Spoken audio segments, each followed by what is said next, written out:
I'm Chloe Carter, and 6 weeks ago, I was just an ordinary piano teacher scraping by to pay rent on a cramped apartment. My life was simple, until one midnight phone call shattered everything.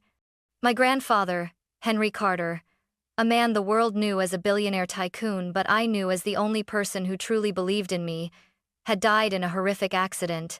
The next morning, his lawyer summoned us. I walked into that office, expecting formality, maybe a small inheritance, never imagining what I'd hear. My grandfather had left me everything $7 billion. The room went silent before exploding in rage. My parents' eyes burned with entitlement.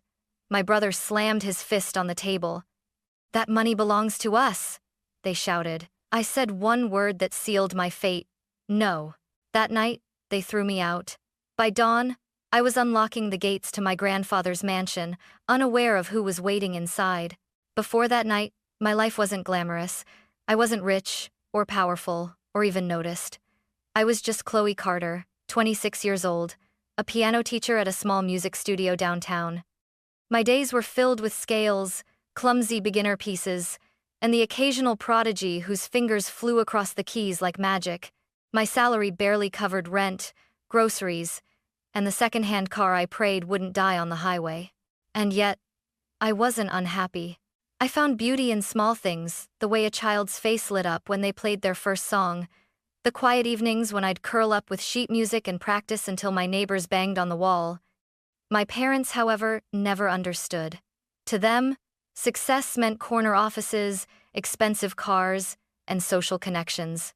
My passion for teaching music was just another reason for them to look at me with disappointment. The truth was, I had always felt like a stranger in my own family. My father, Richard Carter, a man obsessed with climbing corporate ladders, rarely spoke to me unless it was to criticize. My mother, Diane, cared more about keeping her place in the right social circles than asking how her daughter was doing. My brother, Ethan, was the golden child, spoiled, reckless, and somehow always forgiven.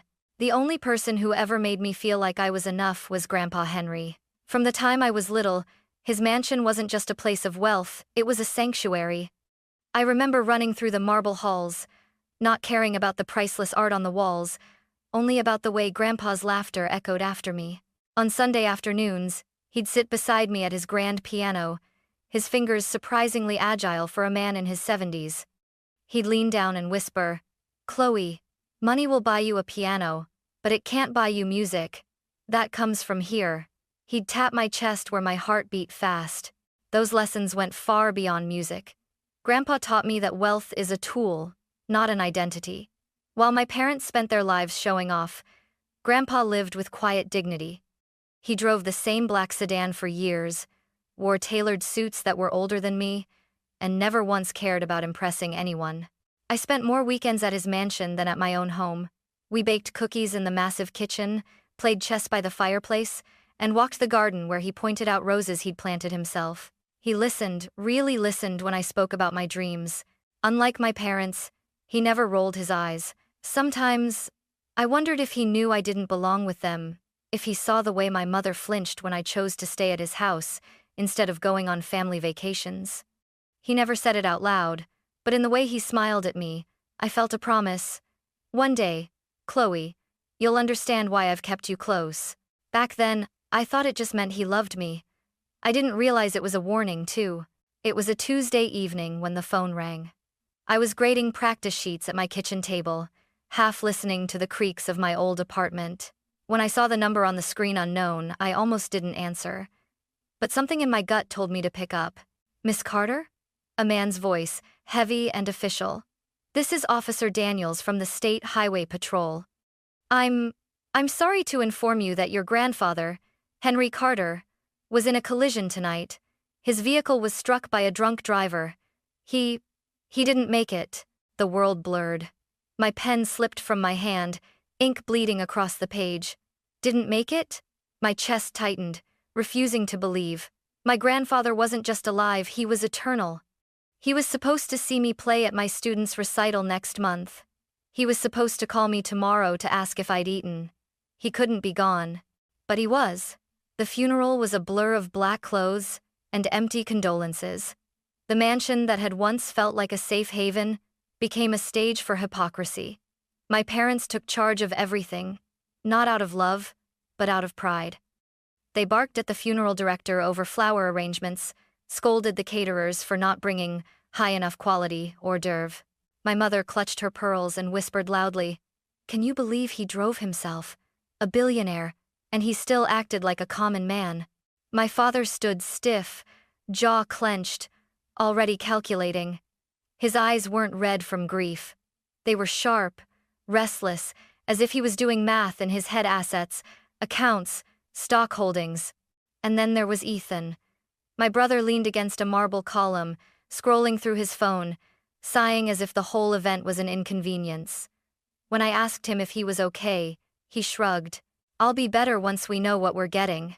I wanted to scream. How could they stand in the same room where Grandpa's life was being honored and talk about money? I stood near the casket, staring at his peaceful face. He looked almost asleep, his hands folded neatly over his chest. I whispered so no one else could hear, "I'll make you proud, Grandpa. I promise." But as I glanced around, I realized I was the only one who felt that way. My aunt and uncle, people who hadn't visited in years, wept loudly for the cameras, and then stopped once the photographers packed up. My parents posed for sympathy, but their smiles flickered whenever someone mentioned Grandpa's fortune. When the service ended, I lingered, not wanting to leave him behind. That house, that garden, that piano, they were all haunted now, and I was suddenly very aware I was alone. 2 weeks later, the call came from Michael Turner, my grandfather's lawyer. His voice was calm but firm. "Chloe, your grandfather's will is ready to be read. He requested your presence and the presence of your immediate family tomorrow morning, 9 a.m., at my office." Something in his tone made my stomach twist. I didn't know it yet, but that meeting would change everything. The next morning, I stood outside the office of Michael Turner, my grandfather's lawyer. The building was an old converted Victorian house, its dark wood and stained glass windows casting long shadows. My palms were sweaty around the handle of my umbrella. It wasn't raining, but the sky hung heavy with gray. Inside, the air smelled faintly of leather and coffee. Michael greeted me with a solemn smile, his silver hair perfectly combed. "Chloe," he said softly, shaking my hand. "Your grandfather spoke of you often. He was proud." I swallowed hard. "Thank you." My voice cracked. Before I could say more, the door burst open. My parents swept in as if they owned the place. My father, Richard Carter, adjusted his expensive watch with a snap of his wrist. My mother, Diane, strutted forward in heels that clicked like gunshots against the hardwood floor. Behind them, my brother Ethan slouched in wearing sunglasses indoors. At 9 in the morning, his shirt half tucked, a smirk plastered on his face. "Let's get this over with," my father barked. "We all know how this goes. My father built the empire, and as his only son, I'll be managing it now." Michael's polite smile didn't falter, but I caught a flicker in his eyes. He gestured for us to follow him into a conference room, where a long oak table waited. I sat near him. My parents claimed the seats at the head, as if it were already theirs.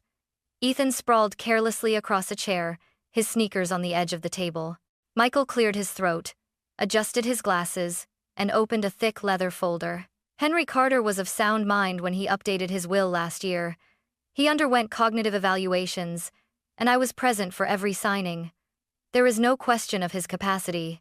My father waved a hand impatiently. Yes. Read it," Michael began. "I, Henry Carter, being of sound mind and body, hereby declare this to be my final will and testament. To my beloved granddaughter, Chloe Carter, I leave the entirety of my estate, financial assets, real estate, investments, and holdings valued at approximately $7 billion. The words hung in the air like thunder. I froze, certain I had misheard. 7 billion? To me, the room exploded. What? My father shot to his feet so fast his chair toppled backward. His face was crimson, veins bulging in his neck. That's insane! He would never bypass me. My mother clutched the table as if it would save her from drowning. 7 billion to a girl who teaches piano? She doesn't know the first thing about handling money. Ethan ripped off his sunglasses and slammed his palm against the wood. Where's my cut? I need capital for my new startup. He promised me. Michael raised a hand calmly. Mr. Carter anticipated this response. He made it clear explicitly that his decision was intentional. He stated that his son and daughter-in-law had been provided for during his lifetime and that he wished his fortune to pass solely to Chloe. My father's fists trembled. Lies. You manipulated him, Chloe, didn't you? Whispered in his ear while he was old and confused. I shook my head, tears pricking my eyes. No, I didn't even know he was rewriting his will. I never asked him for anything. Michael reached for a remote and pressed a button. A large screen on the wall lit up. And suddenly there he was. My grandfather. He sat on his familiar leather chair, hands folded. His voice calm but firm. If you are watching this, it means I've passed. Richard, Diane, Ethan, I love you as family, but I can no longer ignore what you've become. Greed has blinded you. You see me as a wallet, not as a father, not as a grandfather. Chloe is different. She visits because she cares, not because she wants. She lives with integrity. She will carry my legacy with dignity. My mother gasped. Ethan muttered a curse under his breath. My father shouted at the screen. This is manipulation. He wasn't thinking straight. But Michael's voice cut through the chaos. The will is legally binding. Contesting it will be expensive, and given the documentation, nearly impossible. The fury in my father's eyes as he turned to me was enough to chill my blood. This isn't over, Chloe. You think you can defy us? You'll regret it. I sat frozen, my grandfather's words still echoing in my ears. She will carry my legacy with dignity. At that moment, I realized the fortune wasn't just money. It was a weight, a test, a responsibility, and my family would do everything in their power to take it from me. That evening, my phone buzzed with a text from my father. Come home, 6 o'clock. We'll settle this as a family. There was no question mark, no request. It was an order. I almost didn't go. My chest tightened at the thought of walking back into that house. But a part of me hoped stupidly that maybe they just needed time to calm down. Maybe grief had twisted their words at the lawyer's office. I was wrong. When I arrived, the house was eerily quiet. The living room, usually reserved for my mother's cocktail parties, looked like a boardroom. My father stood by the fireplace, a tumbler of scotch in hand. My mother perched on the edge of a designer chair, her eyes cold and sharp. Ethan sprawled across the sofa, laptop open, typing furiously. Sit, my father commanded. I obeyed, my fingers clenched in my lap. My father's voice was steady, but I could hear the rage simmering beneath. You know what you need to do, Chloe. Sign the estate over to me. I'll manage it properly. You'll receive a generous allowance, 10%. More money than you'll ever need. 10%? I echoed, my voice trembling. That's over $700 million. My mother cut in smoothly. Enough to buy a mansion, enough to live like a queen. You don't need responsibility. Leave that to your father. Ethan slammed his laptop shut. 700 million is plenty. I need the rest for my company. Grandpa wanted me to succeed. Don't be selfish. The words pierced me like knives. Selfish? I whispered. Grandpa chose me because I wasn't like this. Because I didn't see him as a bank account. My father's face hardened. He stepped closer, looming over me. This isn't about choice. It's about family loyalty. Either you sign, or you walk out that door with nothing. Do you understand? The silence stretched. My heartbeat pounded in my ears. I thought of my grandfather, his laughter, his lessons, the way he told me money was just a tool. I thought of the way he smiled when I played piano, not because I was perfect, but because I was me. I lifted my chin. No, the room erupted. My mother shot to her feet, her voice shrill. You ungrateful little brat. After everything we've done for you, private schools, lessons, a roof over your head, you dare defy us? Ethan sneered. Enjoy being rich and alone. You'll come crawling back once you realize money can't hug you at night. But it was my father's words that cut the deepest. His voice dropped to a dangerous whisper. If you walk out of this house tonight without signing, Chloe, you are no longer my daughter. Don't come back. Don't call. Don't expect a single ounce of help. You'll be dead to us." My breath caught. A part of me wanted to cry, to beg him to take it back. But another part of me, the part my grandfather had nurtured, stood firm. "I guess I've been dead to you for years," I said quietly. "You never saw me. You only saw what you wanted." My father's face twisted with fury. He grabbed my arm, yanking me toward the front door. My mother followed, shouting orders like a general. "Pack a bag. 30 minutes. After that, the locks will be changed." I stumbled into my childhood bedroom, the walls still lined with old recital trophies and faded posters. My hands shook as I stuffed clothes into a duffel. I grabbed my passport, my grandmother's quilt, the photo of Grandpa and me at the piano.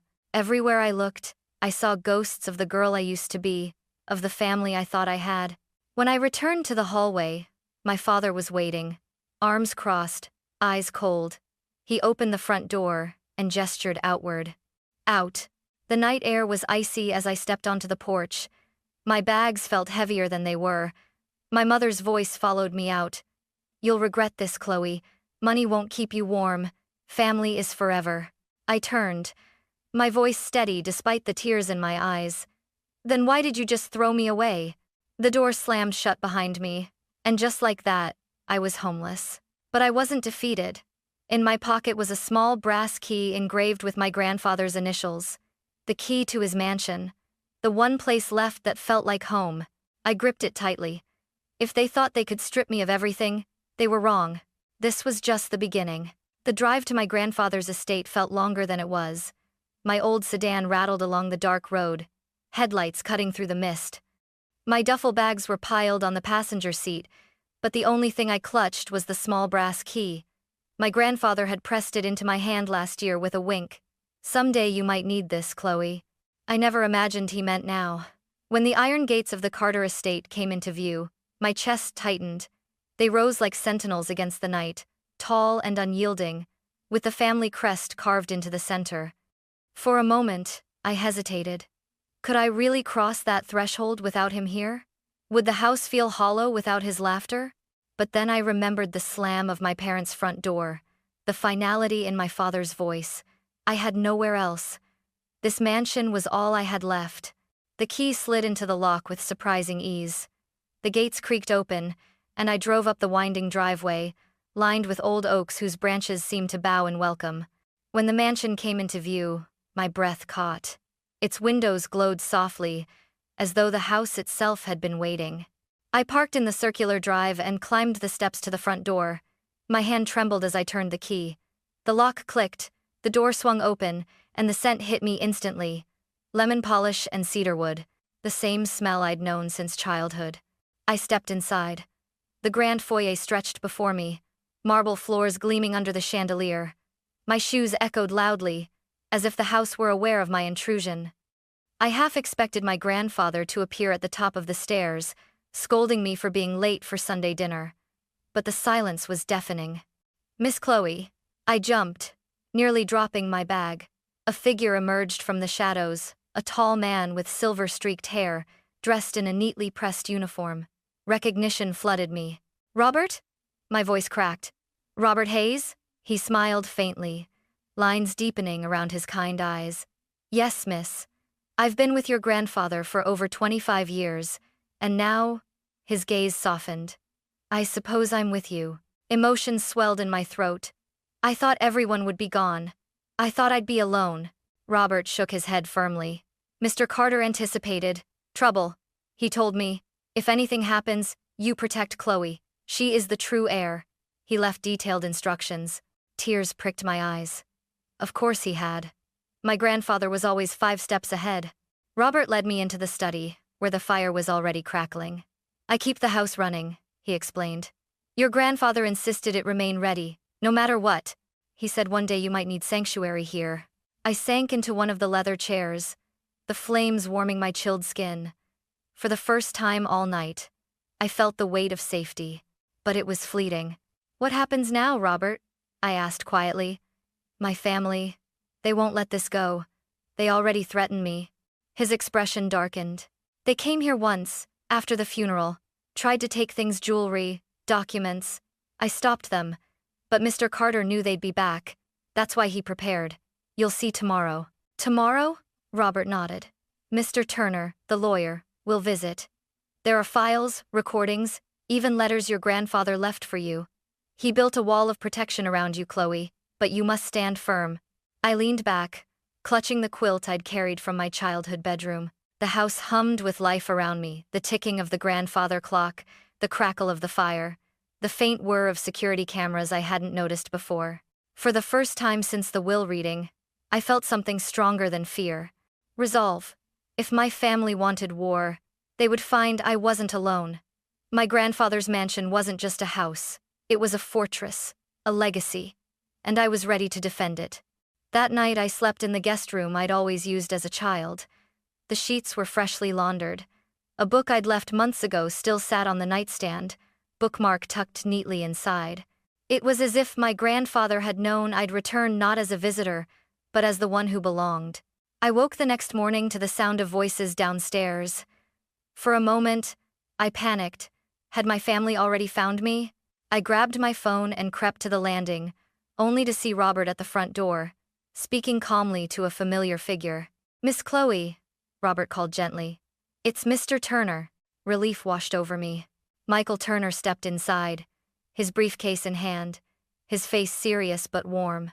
He looked around the mansion as though he'd been here countless times. "Your grandfather trusted me with more than his will," he said, setting his case on the dining table.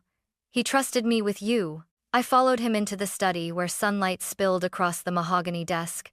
He opened the briefcase and withdrew a thick envelope, sealed with my grandfather's initials. "He wrote you letters," Michael explained. "Guidance, instructions, and warnings." My hands trembled as I broke the seal. Inside were neatly typed pages, each one signed in my grandfather's steady hand. "Chloe," the letter began, "if you are reading this, then I am gone. I know your father and mother will come for you. Do not give in. I have prepared for this moment." Tears blurred my vision, but I kept reading. "You will not stand alone. I have gathered people who care for you, people who will protect you when blood turns against you. Trust them as you trusted me." As if on cue, Robert reappeared with a guest. A woman in her 50s, dressed in a simple cardigan, carrying a folder of documents. "This is Dorothy Reynolds," Michael said. "Your grandfather's housekeeper for over 20 years. She's practically family." Dorothy's eyes welled up as she hugged me. "Oh, Chloe, you look just like your mother did when she was young before greed hardened her.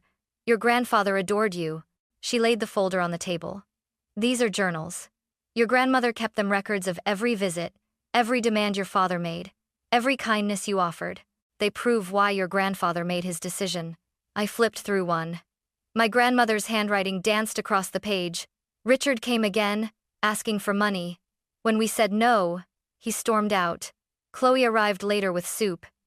She stayed until Harold's fever broke." Every entry was like a knife and a balm, at once painful proof of my parents' neglect, but undeniable validation of my bond with my grandparents. Before I could absorb it, another knock came at the door.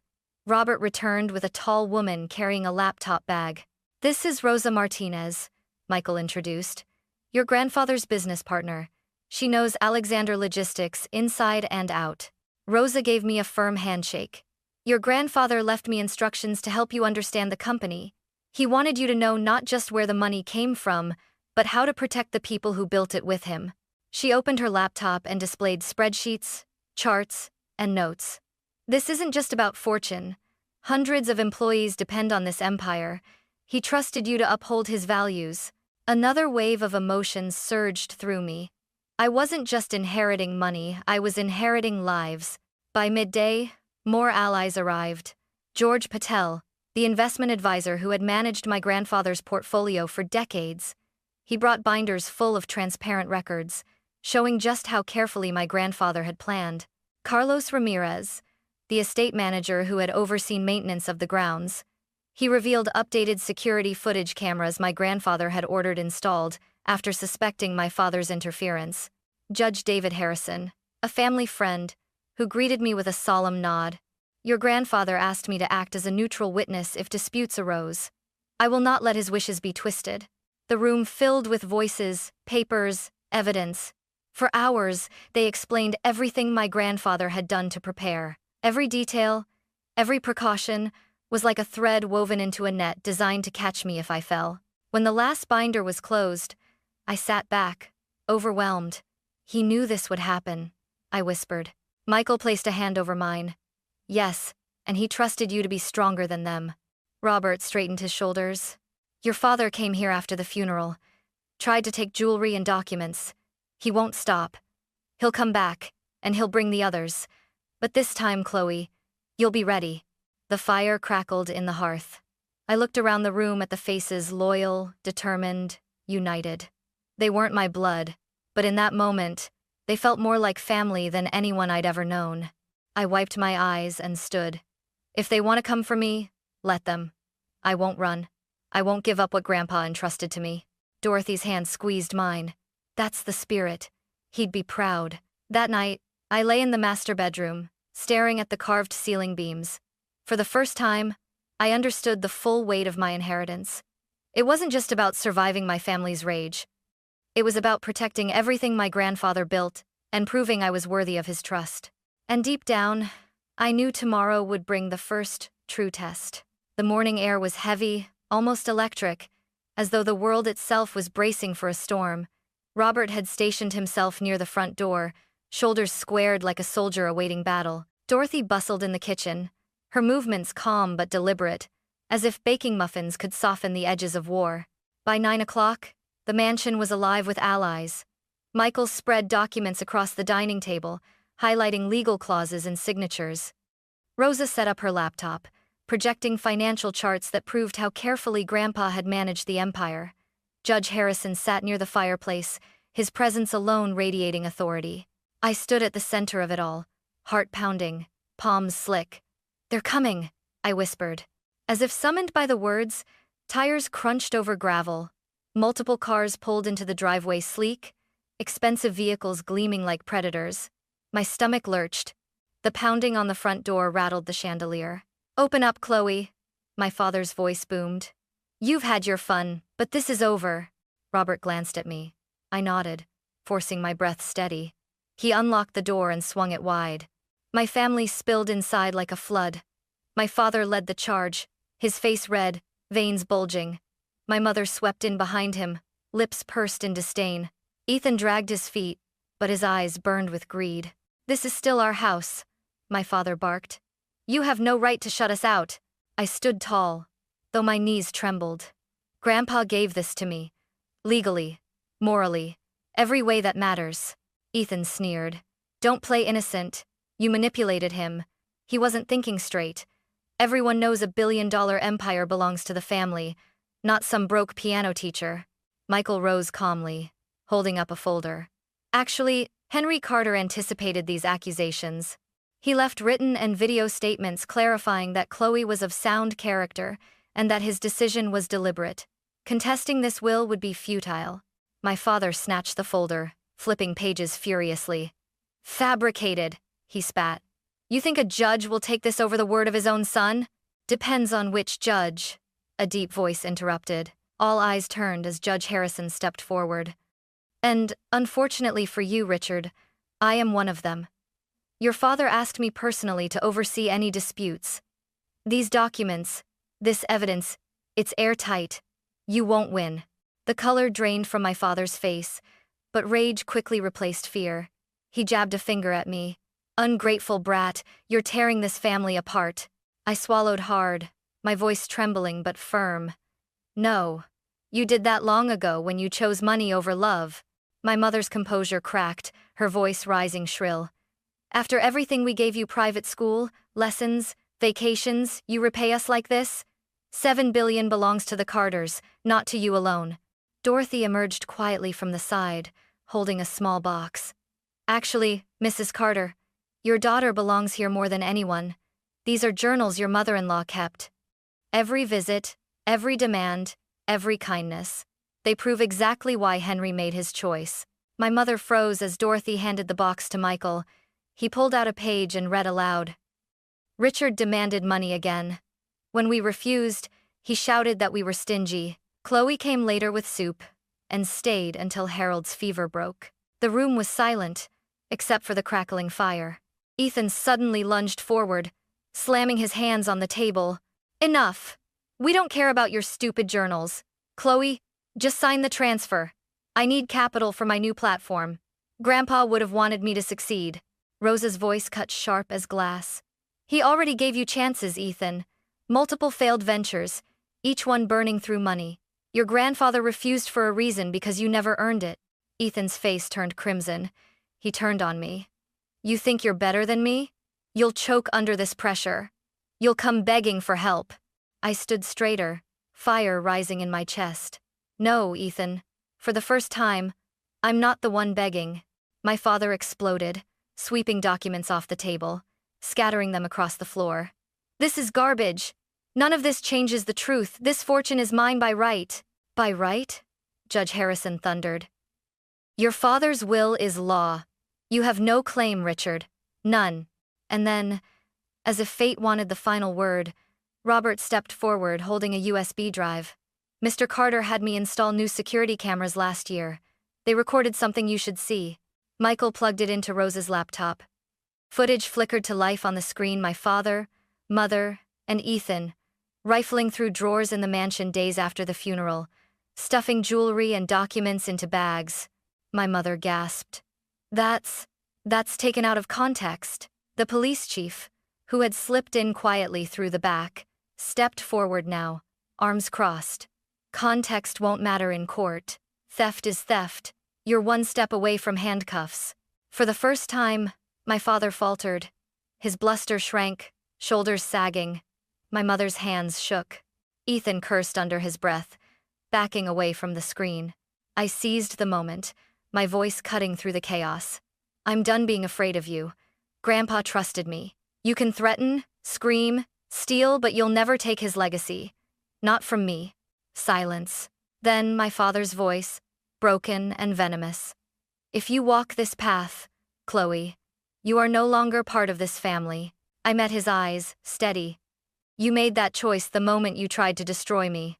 The mansion seemed to exhale as they turned, one by one, and stormed out.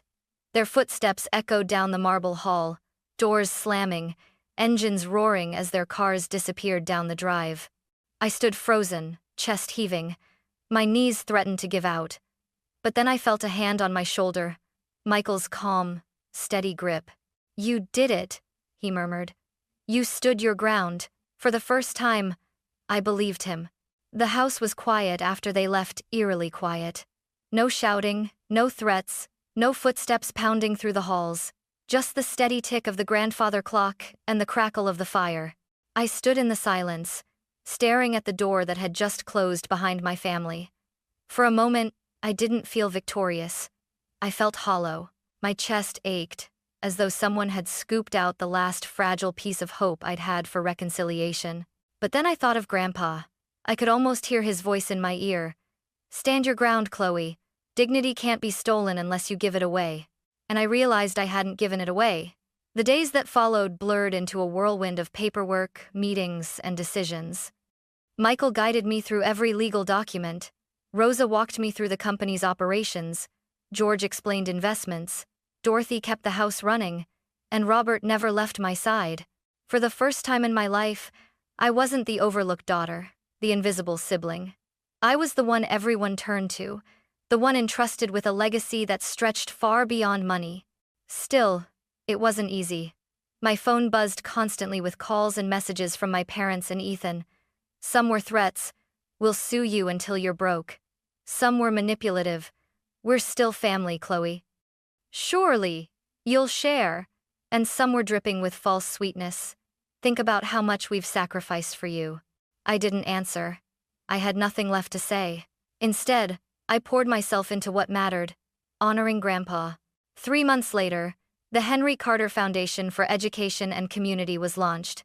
We dedicated $2 billion to scholarships, schools, and local programs. I stood on stage at the opening ceremony, the foundation's banner fluttering behind me, my hands trembling as I adjusted the microphone. This isn't just money, I said, scanning the crowd of students, teachers, and community members. It's a legacy. My grandfather believed in integrity, in hard work, in giving opportunities to those who need them most. Today, we carry that forward. Applause filled the air, and for once, I didn't shrink from it. Life at the mansion slowly transformed. The halls that once echoed with loneliness now buzzed with warmth. On Sundays, I hosted dinners, not with my blood relatives, but with the people Grandpa had trusted. Michael, Rosa, Dorothy, Robert, even some of the company employees and their families.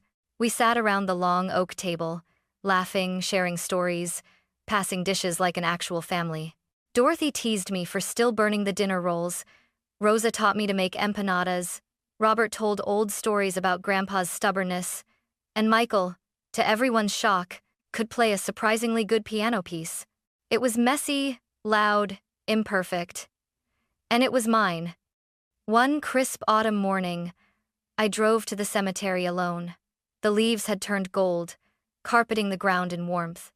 I carried a bouquet of white lilies, Grandpa's favorite, and knelt beside his grave. For a long time, I just sat there, staring at the carved letters. Henry Carter, 1935, 2023. A legacy of integrity. Hi, Grandpa, I whispered, my voice catching. I hope you can see me. I hope you're proud. The wind rustled through the trees, and I took a deep breath. I'm trying my best. The foundation is helping kids, hundreds of them. Some will be the first in their families to go to college. Your employees are taken care of. The company's still thriving. And I think I finally understand. It was never about the billions, was it? It was about the values behind them. About using wealth to build, not to destroy. Tears blurred my eyes, but I smiled through them. I promise I'll keep carrying that forward. I won't let your name or your trust be wasted. A gust of wind swept across the cemetery, scattering leaves around me. For a moment, it felt like an answer. That night, as I sat at the grand piano in the mansion, my fingers moving across the keys, I felt something I hadn't felt in a long time. Peace. Yes, my blood family had turned their backs on me. Yes, they had tried to break me. But I wasn't broken. I had built something new, something stronger, a family of choice, a mission bigger than myself. And I knew this was only the beginning. Because the true inheritance wasn't the $7 billion sitting in accounts or investments. It was the fire inside me, the determination to live with integrity, to protect what mattered, to carry forward the lessons of a man who had been more than a billionaire. He had been my hero, my teacher, my safe place, my grandfather. And as I played the last note, the sound echoing through the mansion he had once filled with laughter, I whispered into the quiet, I'll never let you down.